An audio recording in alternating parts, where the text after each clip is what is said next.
ગુજરાતના પ્રભારી આદરણીય મુકુલ વાસનિક સાહેબ, વિરોધ પક્ષના નેતા અને આપણે અમરસિંહભાઈ ચૌધરી સાહેબને યાદ કરવા પડે સાહેબ આજે કે હમણાં ફ્લડ આવ્યો આ વિસ્તારની અંદર તો હળેલા ગાંઠા માટે કરીને કાશ્મી ગાંઠડીઓ માટે કરીને રેશન કાર્ડ આપવું પડતું હતું અને અમરસિંહભાઈ મુખ્યમંત્રી હતા, દેશના વડાપ્રધાન રાજીવ ગાંધી હતા, આ ઢીમાની અંદર ગાયો માટે કરીને બીજા રાજ્યોમાંથી શેરડી ખવડાવવામાં આવતી એનો દીકરો આજે આપણી વચ્ચે ઉપસ્થિત છે એવા તુષારભાઈ સ્ટેજ ઉપર બિરાજમાન આપણા કાર્યકારી પ્રમુખ અને વડગામના ધારાસભ્ય જિગ્નેશભાઈ મેવાણી, આદરણીય સુભાષસિંહજીબેન યાદવ, ભાઈ શ્રી ગુલાબસિંહભાઈ સ્ટેજ ઉપર બિરાજમાન, બળદેવજી, ચંદનજી, જેટલા સુભાષસિંહજી યાદવે નામ લીધા એવા તમામ કોંગ્રેસના વરિષ્ઠ આગેવાનો, વડીલો, યુવાન ભાઈઓ અને બહેનો, આજે પ્રદેશના નેતાઓ આપણને સંબોધવાના છે એટલે આપણે વિશેષ ટાઈમ એમને આપવાનો હોવાથી આપ સૌને હું વિનંતી કરું છું કે જન આક્રોશ રેલી શા માટે આજે બનાસકાંઠાનો ખેડૂત, વાવનો ખેડૂત, સોયગામ, બાબર કમોસમી વરસાદના કારણે એને એટલું બધું નુકસાન થયું છે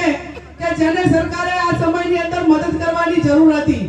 પણ જે પ્રમાણમાં નુકસાન થયું અહીંયા મુખ્યમંત્રી આવ્યા, મીડિયા વાળાને બધાને સાથે લઈને આવ્યા, મંત્રીઓ આવ્યા અને એવડી મોટી જાહેરાતો કરી કે અમને પોતાને પણ એમ હતું કે આ કપરા સમયની અંદર સરકાર કઈક સારી મદદ કરશે, પણ આજ સુધી આ દિવાળી તો ગઈ પણ હજુ આ શિયાળાની સીઝન આવી તો આજ સુધી પણ આ ખેડૂતોને કોઈ વળતર મળ્યું નથી। એટલા માટે કરીને આ કોંગ્રેસના આગેવાનોએ અમારે સરકારના કાન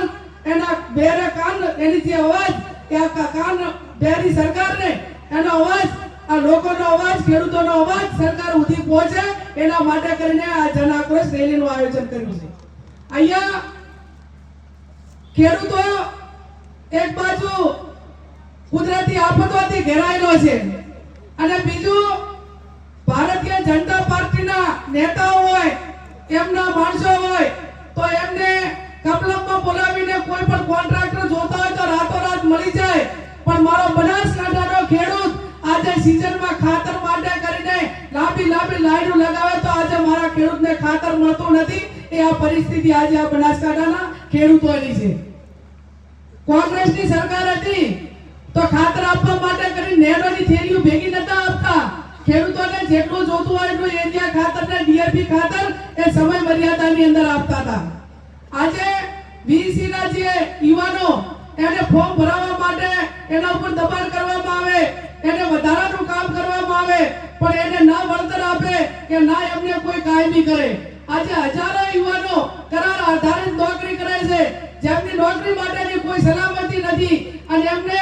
ગમે ટાઈમે છૂટા કરી દે। આ પરિસ્થિતિ ગુજરાતની છે ત્યારે કરાર આધારિત યુવાનોને કાયમી કરવામાં આવે એટલા માટે જન આક્રોશ રેલીનું આયોજન કરવામાં આવ્યું છે। આવા અનેક મુદ્દાઓ જ્યારે આપણી સામે છે, માપણી જમીનની માપણી સીટ હોય, ભારત સરકારનો કે આપણો ગુજરાત સરકાર જે પ્લોટ આપે છે ગરીબોને, આજે તમે જુઓ કે આ ખળા પવાડાનો સાહેબ એટલો પ્રશ્ન છે કે વસ્તીના ધોરણે ગામમાં જગ્યા રહેવા માટે નથી, ક્યાંક ખળા પવાડામાં રહેતા હશે અને વારંવાર એના વાયદા આપ્યા કે ભાઈ અમને એક વખત તમે વોટ આપો તો અમે તમને તમારે જેટલો ખળવાડ છે એટલું રેગ્યુલર કરી આપશું। ડ્રોન થી સર્વે કર્યા, અનેક વખત ચૂંટણીમાં વાયદા આપ્યા પણ આજ સુધી ખળા પવાડા એક પણ રેગ્યુલર કર્યા નથી અને કાયમી ચૂંટણીઓ પંચાયતી રાજમાં આવતી જતી હોય, કોઈ સરપંચ ચૂંટણી હારે તો એને સસ્પેન્ડ કરાવવા કે બીજાને કોઈને હેરાન કરવા માટે કરીને હાઈકોર્ટ સુધી જઈને દબાણ દૂર કરાવે અને મારા ગરીબોના ઝૂંપડા આ બનાસકાંઠાના વિસ્તારમાં પડી રહ્યા છે ને એના માટે કરીને જન આક્રોશ રેલીનું આયોજન કર્યું છે। ત્યારે અનેક મુદ્દાઓ એવા છે કે જે સરકાર સુધી પહોંચાડીશું અને ખાસ કરીને એસઆઈઆર એટલે આપણો જે અત્યારે આપણે બધા જ બેઠા છીએ એ તમામ હાલની તારીખમાં જે સરકારે ઝુંબેશ ઉપાડી અને મતદાર યાદી સુધારણા કાર્યક્રમ કર્યો તેમાં આપણે હાલની તારીખમાં કોઈ મતદાર રહ્યા નથી। આ ભારતના બંધારણમાં કોઈ નાગરિકને સમાન હક મળ્યો હોય અને કોઈ વસ્તુ મફત મળી હોય તો એ બંધારણમાં આપણને એક વ્યક્તિને એક વોટનો અધિકાર મફતમાં મળ્યો છે અને વોટનો અધિકાર માટે કરીને જ્યારે મતદાર યાદી એ વેરિફિકેશનનો પ્રોગ્રામ ચાલતો હોય ત્યારે અમુક પાર્ટીઓ જ્યારે મીટિંગ કરતી હોય તો એ મીટિંગની અંદર કહેવામાં આવે છે કે જે કોંગ્રેસને માનવા વાળા જે વર્ગો જે સમાજો છે ને એના ફોર્મ ઓછા ભરાય ને એવું કરજો. અમે એવું નથી કહેતા, પણ તમને બધાને વિનંતી કરીએ છીએ કે આપણો પોતાનો એક વોટનો અધિકારનો આપણાને લોકશાહીની અંદર એક વોટનો અધિકાર મળ્યો છે એ છીનવાઈ ન જાય એના માટે કરીને સમય મર્યાદાની અંદર ફોર્મ ભરાવજો. બારે આપણે મજૂરી અર્થે ગયા હોય, નોકરીએ ગયા હોય, ગુજરાતના ભારતના કોઈ પણ ખૂણે હોય તો એના વર્તમાન ફોટો હોય, એના ડોક્યુમેન્ટ હોય એ મંગાવી અને તમામ કોંગ્રેસના કાર્યકરો ગલીમાં મોહલ્લામાં બધે ફરી અને જેટલા આપણા મતદારો છે એ મતદારો પાછળ રહી ન જાય અને સમય મર્યાદાની અંદર એનું ફોર્મ ભરાય એવું કરજો. મને ઘણા બધાએ ફોન કરીને કીધું કે બેન અમારી પાસે તો ચૂંટણી કાર્ડ છે અને મતદાર યાદીમાં નામ હોય તો તમારું ચૂંટણી કાર્ડમાં નામ આવ્યું હોય, પણ એ હવે બધું જૂનું થઈ ગયું. આ બધું હવે નવા કરવાનું છે, નવું કરવાનું છે ત્યારે આપણા મતદાર યાદીમાં પૂરેપૂરા નામ આવે અને કોઈ આપણા નામ કાઢી ના નાખે એની પણ આપ સૌ ખબર રાખજો. આવનાર સમયમાં જિલ્લા પંચાયતની ચૂંટણી હોય, તાલુકાની ચૂંટણી હોય એ ગભે ગભો આપણે એકબીજા સાથ સહકાર આપીને લડીશું. અને ખાસ કરીને તો આજે જન આક્રોશ ને કોંગ્રેસ પક્ષના જવાબદાર આગેવાનો જ્યારે અહીંયા સ્ટેજ ઉપર છે ત્યારે આ કોંગ્રેસ પાર્ટી છે કે સત્તા માટે નહીં પણ સેવા માટે સમર્પિત છે. અને ભારતીય જનતા પાર્ટીના નેતાઓ એમ કહેતા હોય કે અમે કોંગ્રેસને નેસ્ત નાબૂદ કરીશું, ત્યારે આજે હું ધરણીધરના ધામમાંથી અમને ચેલેન્જ કરું છું કે આ દેશમાંથી અંગ્રેજોને કાઢ્યા હોય ને તો એ કોંગ્રેસ પાર્ટી છે, તમારી હાથ ભેટી પણ એવી નહીં હોય કે જે કોંગ્રેસને નેસ્ત નાબૂદ કરી ગઈ. અમે કોંગ્રેસના અને દેશના ભારતના બંધારણીય જવાબદાર આગેવાન છીએ, એક કાર્યકર છીએ. અમે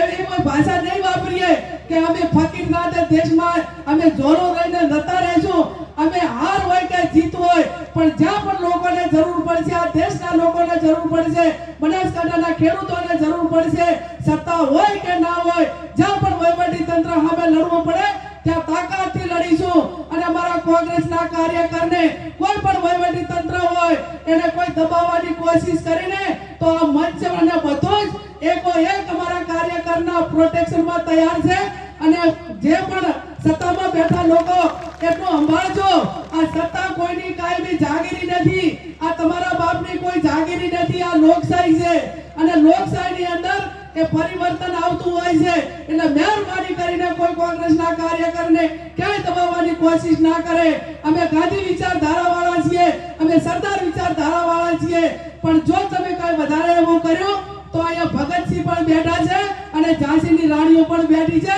અમે અમારા કાર્યકરો માટે કોઈ પણ વસ્તુ કરવા માટે તૈયાર છીએ. આજે ખૂબ મોટી સંખ્યામાં તમે આવી અને અહીંયા બધા જ હાજર રહીને આ જન આક્રોશ રેલીમાં હાજરી આપી એ બદલ આપ સૌ